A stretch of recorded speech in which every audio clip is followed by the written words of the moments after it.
está muy bien que haya mucha gente queriendo escuchar a Felipe Benítez Reyes, ¿no? Al que le doy la bienvenida de nuevo a esta casa, que es casi su casa, ¿no?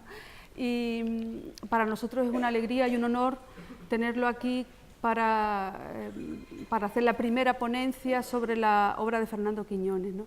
En realidad, él, como saben, está aquí, o podría estar por méritos propios, pero viene a regalarnos su voz en torno a Fernando Quiñones. Felipe Benítez Reyes tiene una obra extensísima que no voy a enunciar aquí, numerosos premios, entre ellos el Premio Nacional de Literatura. Creo que recientemente también ha recibido el Premio Tiflos, ¿no?, de poesía, es el último premio que ha conseguido. Acaba de reeditar una obra que fue mítica en su tiempo, ¿no?, El novio del mundo. Pero como digo, no me voy a demorar en su presentación, en la presentación de su persona, tan importante por otra parte para la literatura andaluza y española contemporánea. Como digo, viene para regalarnos su voz en torno a la obra de Fernando Quiñones.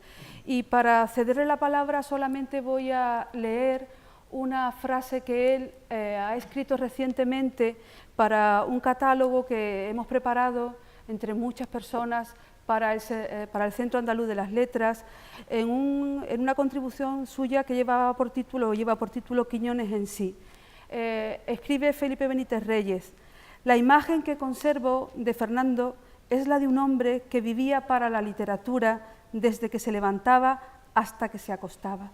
Con esta frase suya le doy la palabra. Bienvenido, Felipe, muchísimas gracias por estar aquí con nosotros. Muchísimas gracias. Perdón, su contribución se llama, se me ha olvidado, Fernando Quiñones y la tradición de la novela picaresca. Muy bien, muchas gracias, buenos días. Voy a hablar de la picaresca en la obra de Fernando. Creo que se oye, ¿no? Pero voy a hacer también una semblanza de él. ¿Ahora? Bien.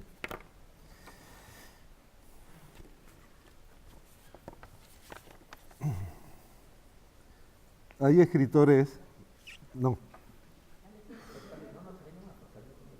A ver qué... No, ¿ahora? Ahora, ¿no? Bien. Es que no se puede. La intendencia es que no se puede.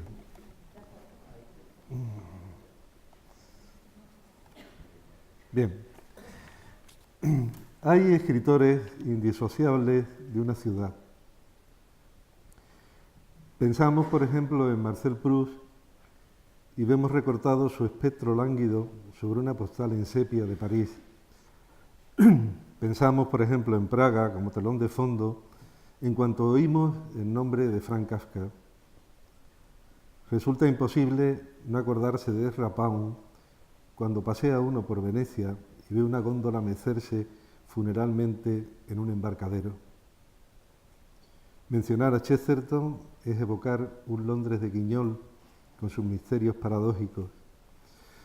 Si estamos en Lisboa y vamos de la plaza de Rocío a la del Comercio, mirando escaparates de ultramarinos y de pañerías de nostalgias inglesas, tenemos la sugestión de que en cualquier momento vamos a cruzarnos con Fernando Pessoa, con su aire de oficinista entristecido, en el caso de que no vaya en ese momento en un Chevrolet prestado, él, que no conducía, por la carretera de Sintra, bajo la identidad postiza de Álvaro de Campos. Ocurre a menudo. Pensar en Atenas es pensar en Cavafis, que era alejandrino de nacimiento. Nos acordamos de Madrid si pensamos en Galdós, que era de las Canarias y que escribió, a fin de cuentas, sobre otras muchas ciudades. De igual modo que si nos acordamos de la ciudad natal del caballero Casanova, pensamos, como dije, en un poeta natural de Idaho que tal vez salga de noche de su tumba adriática para recitarle a la luna un poema con al menos un 20% de palabras en chino. Pues bien, pensar en Cádiz es pensar en Fernando Quiñones, que nació en Chiclana de la Frontera. Aquel Fernando Quiñones que tenía la percha de un lírico arábigo-andaluz aficionado a las metáforas vinateras y carnales, galante con las setairas y valiente con la mujer del sultán. Aquel Fernando Quiñones que se daba también el aire de un mercader fenicio de especias y corales. Aquel Fernando Quiñones que, por si fuera poco, tenía en la estampa un algo de bailarín emérito de la compañía de Diaghilev y otro algo de bailador desgarbado de un cuadro flamenco para turistas que en los ratos laborables ejerciera de vendedor de camarones con la guayabera vagamente planchada en la playa de la Caleta. Fernando Quiñones se tomaba tan en serio la vida que hasta parecía que se la tomaba a broma. Era el hombre expansivo que parecía disfrutar con idéntico deleite de los laberintos de la literatura de Borges y de un guiso de caballa con fideos, de un relato norteamericano del siglo XIX y de comerse crudo un boquerón recién pescado en la bahía, quizá porque entendió que la vida es un mosaico el que no cabe en jerarquías artificiosas, un gran espectáculo de variedades, cada cual para un momento específico. Todo vale mucho en cuanto valga un poco, podría haber sido el mote de su escudo heráldico.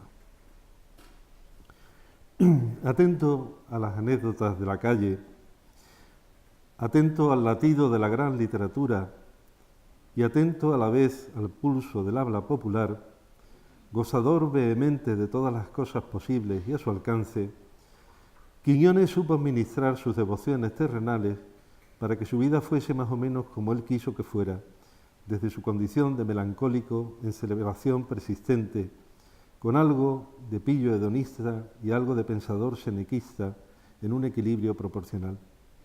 Y siempre, como decía, con el oído muy alerta. Porque fundamentalmente la literatura de Fernando Quiñones tiene su gran bastión ahí, en el oído, en esa capacidad suya para captar no solo las peculiaridades léxicas del habla popular andaluza, o más exactamente gaditana, sino sobre todo, y creo que eso es lo importante, para captar su modulación, su cadencia. Él achacaba esa especie de bipolaridad estilística al hecho de haber pasado del colegio más selecto de Cádiz a verse de repente faenando en los muelles a consecuencia de una ida a menos en el estatus familiar. Pero la explicación no podía ser tan sencilla, por supuesto.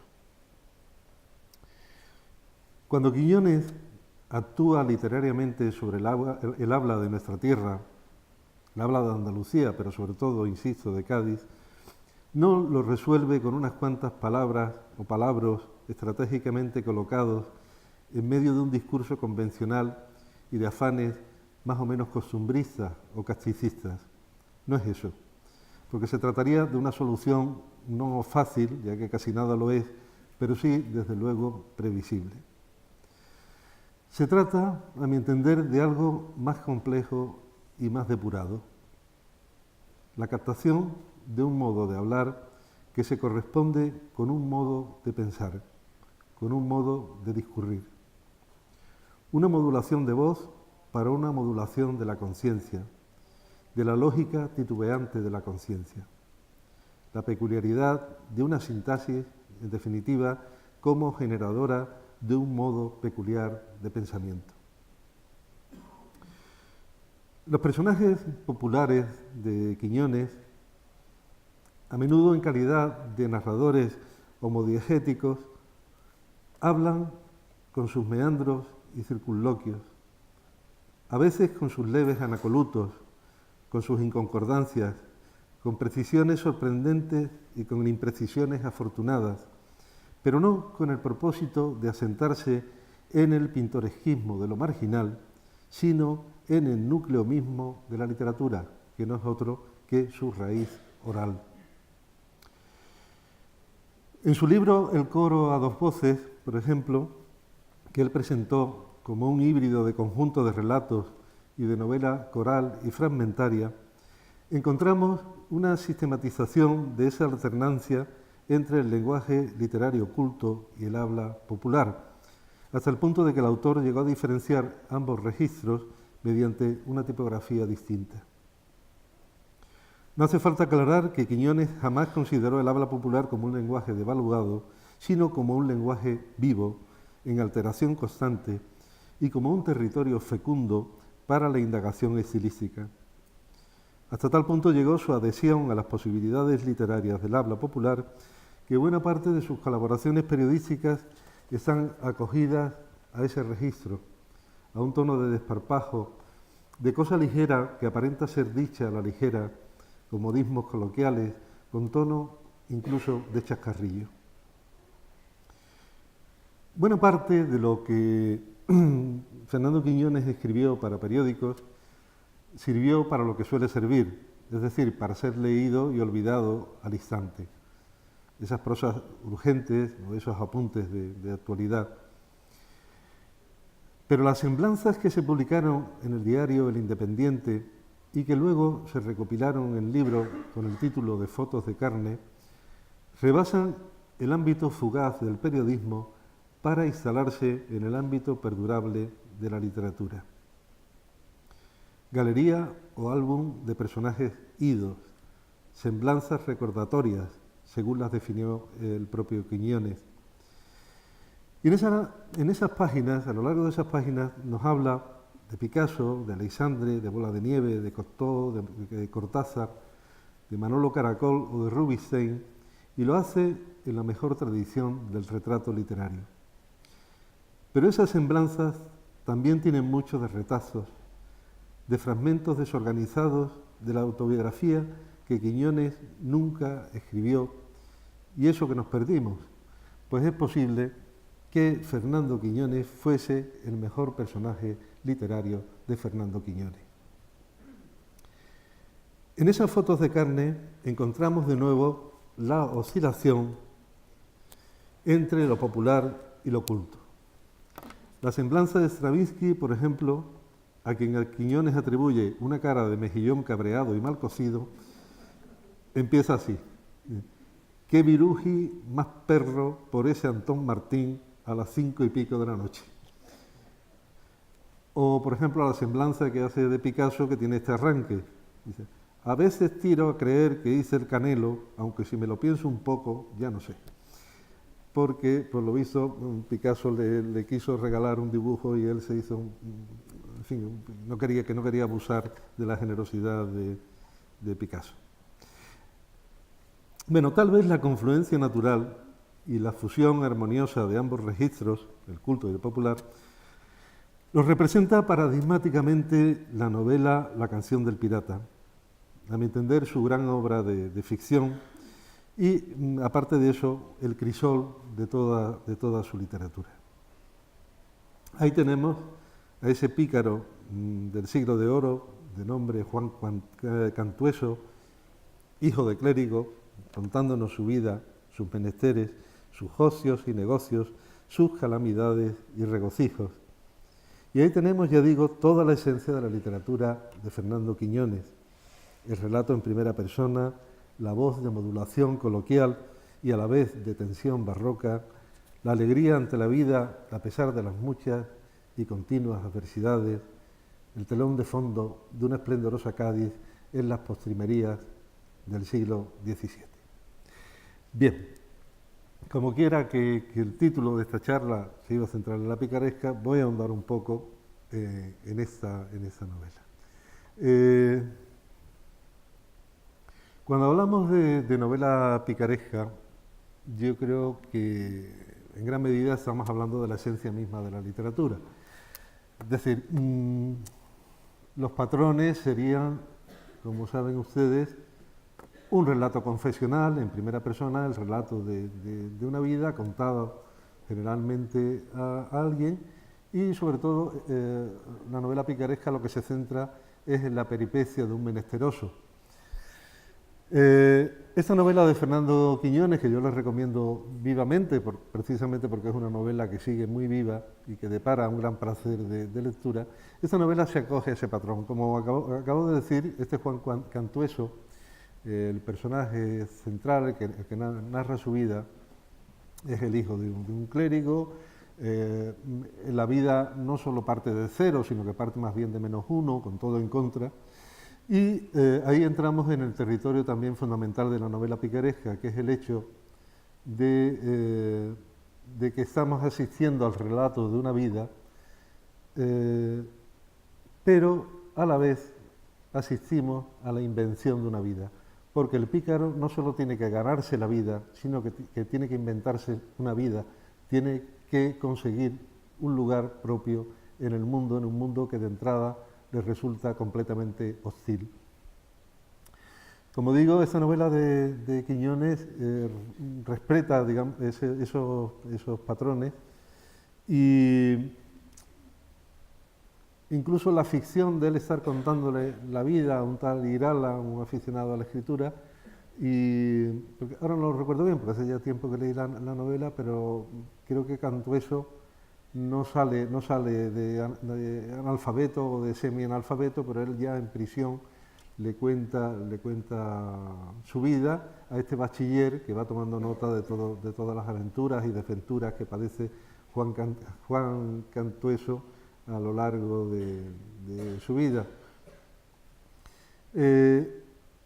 Cuando leemos esa novela tenemos que situarnos también no solo en una época histórica, sino nos tenemos que situar también en una perspectiva moral peculiar.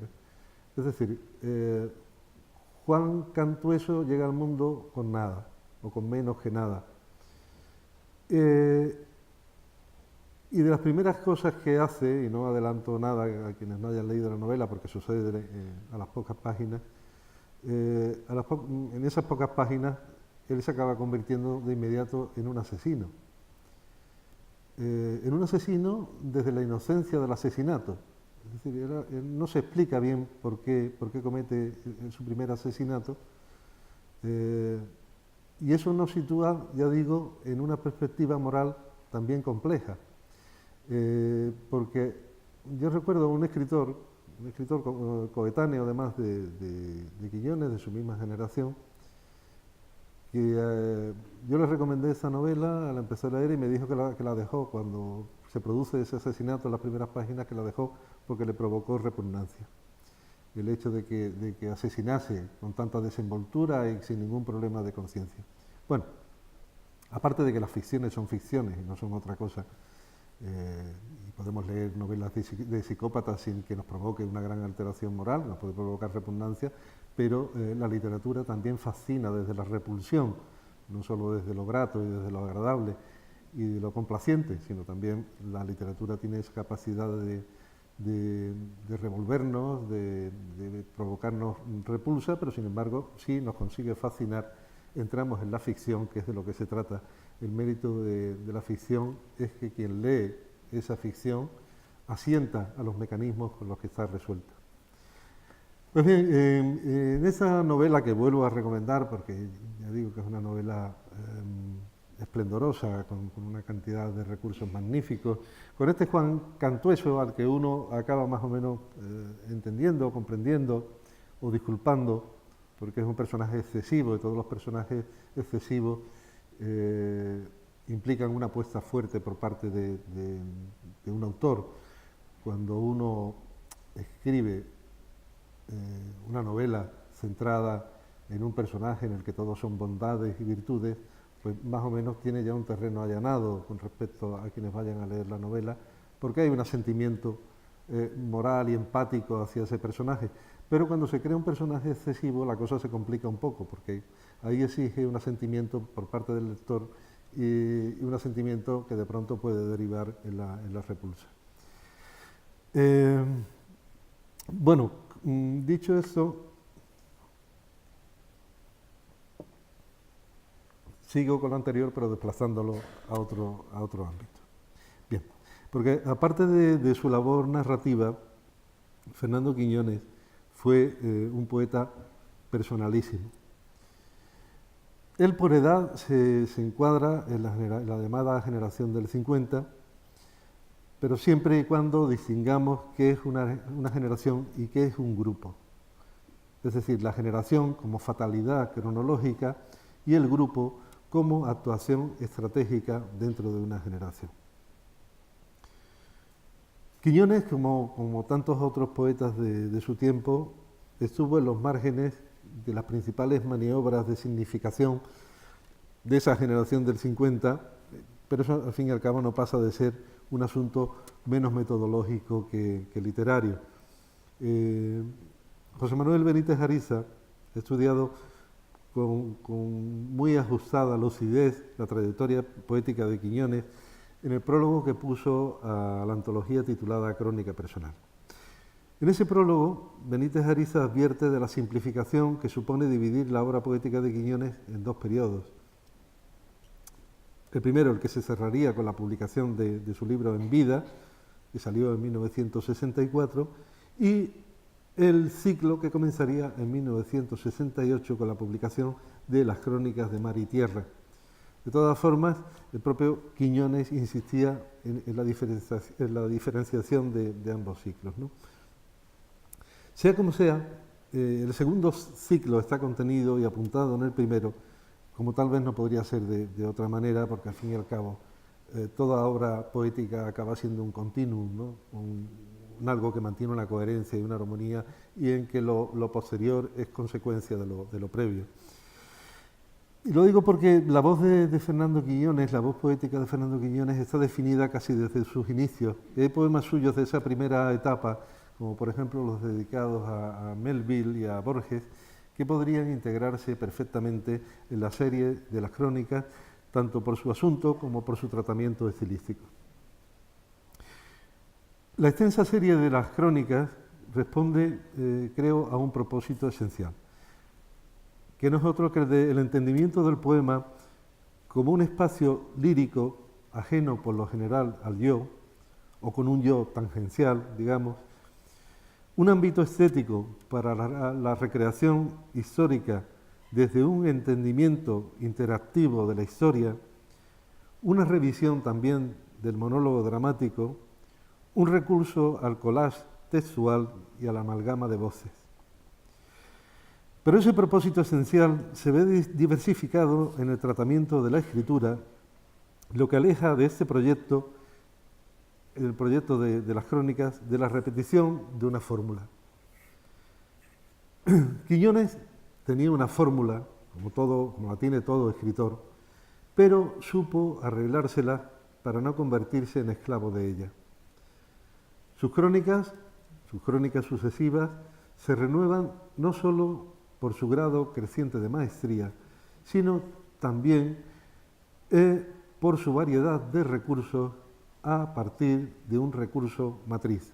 Eso es a lo que me refería antes, esa recreación de la historia y esa especie también de localización geográfica de la materia poética. Y al igual que su prosa se ennoblece con fogonazos poéticos, los poemas de Fernando Quiñones se benefician de los procedimientos narrativos. Hay mucha narratividad en sus crónicas, mucha historia contada, pero el tono general es menos narrativo que lírico. Es decir, predomina la tensión poética sobre la distensión narrativa, a pesar de su tono generalmente discursivo. Se ha señalado que la serie de las crónicas tiene su inspiración inicial, o al menos su detonante, en la poesía de Archibald MacLeish. Y se ha señalado también que los procedimientos desplegados por Quiñones en sus crónicas lo emparietan con la poesía de Ernesto Cardenal, un Ernesto Cardenal que en gran parte viene de Pablo Neruda. En cualquier caso, la serie de las crónicas creo que tiene mucho que ver con los cantos de Ezra Pound. Como decía antes, ese desplazamiento del yo hacia un ámbito impersonal a través del monólogo dramático, esa apropiación de la historia, de la anécdota histórica como material poético, esa libertad expresiva cercana a veces al descoyuntamiento, tanto de forma como de sentido, o bien la recurrencia a la intertextualidad. Y para terminar, y en cuanto a la persona, es amplísimo el anecdotario en torno a Fernando Quiñones. Él mismo, en sus últimos años, llegó a confesar a algunos íntimos que su fama de hombre dado a la ocurrencia imprevista y a la comicidad más o menos involuntaria había perjudicado su carrera de escritor. Eso no lo puede saber nadie. Al final de su vida, para solemnizar su imagen, metió a Proust en una novela y, como cuenta que le contó a Caballero Bonal, se compró un abrigo negro de tiro muy largo y un sombrero también negro.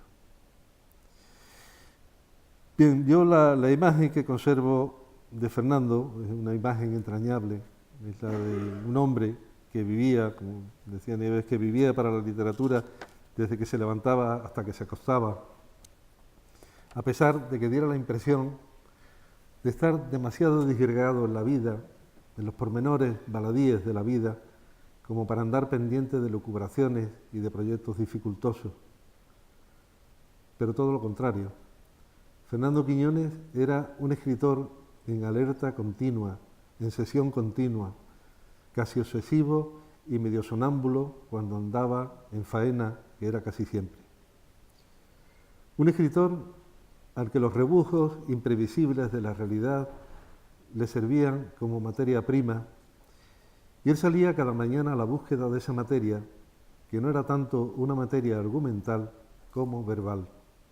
Le interesaban las inflexiones anómalas del lenguaje, los retruécanos, las actuaciones particulares sobre el idioma, los desplazamientos semánticos de efecto humorístico o de efecto inquietante. Quiñones salía a la calle, en definitiva, en busca de algo que estaba en el aire mismo, haciéndose, en el mercado, en la taberna, en el cuchitril del zapatero. Y lo encontraba, claro está, y recreaba su hallazgo en los papeles, y allí quedaba para siempre, modulado y transformado en alta ficción. Sorprendía en Fernando, ya digo, la intensidad indesmayable de su vocación literaria, su modo vehemente de interpretar la vida a través de un prisma literario. Te hablaba con entusiasmo de sus proyectos, te detallaba con fervor lo que se traía entre manos o lo que acababa de leer. Nadie menos engolado que él, pero nadie menos entusiasta. Te decía, ahora ando en un relato de un maremoto primo que... La última vez que hablé con él fue en un tren de Madrid a Cádiz. Estaba muy ilusionado con unas pastillas de aceite de tiburón que, según él, podían curarle el mal que al final lo mataría. La última vez que lo vi fue en el Teatro Falla, durante una sesión del Festival de Cine Alcances, ese festival que él alentó desde 1968. Estaba solo en un palco, muy delgado ya, con algo de espectro anticipado, sin querer ver a nadie, para que nadie lo viera así, un poco como el fantasma de la ópera. Cuando volví a levantar la vista, ya no estaba. Muchas gracias.